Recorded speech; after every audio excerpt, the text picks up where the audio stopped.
জয় শ্রীরাম, জয় হনুমান। আজ আমি বলতে চলেছি বজরংবলী পুজো করার আগে কিছু বিশেষ নিয়ম মেনে চলতে হবে।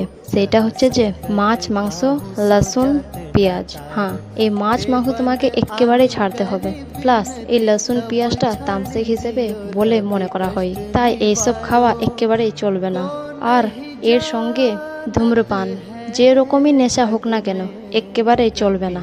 নেশা পানি বলতে দারু, বিয়ের এইসব কিছু একেবারেই চলবে না। বজরংবলীর পুজোর করার আগে তুমি যদি এসব করে থেকো তাহলে বন্ধ করো একেবারে। সাফ মন রেখে শুদ্ধ কর্ম করে ছোট বড়কে ইজ্জত দিয়ে পুজো করো, তাহলে বজরংবলী নিশ্চয়ই কৃপা পাবে, অসীম কৃপা পাবে বজরংবলীর। আর মনটা সাফ রেখে বজরংবলীর তুমি যদি পুজো করো তাহলে বজরংবলী তোমার সাথে জুড়ে যাবে, বজরংবলী তোমার সঙ্গে থাকবে। একবার সাফ মন থেকে করে তো দেখো, বজরংবলীর স্বপ্নতে তুমি দর্শন পাবে।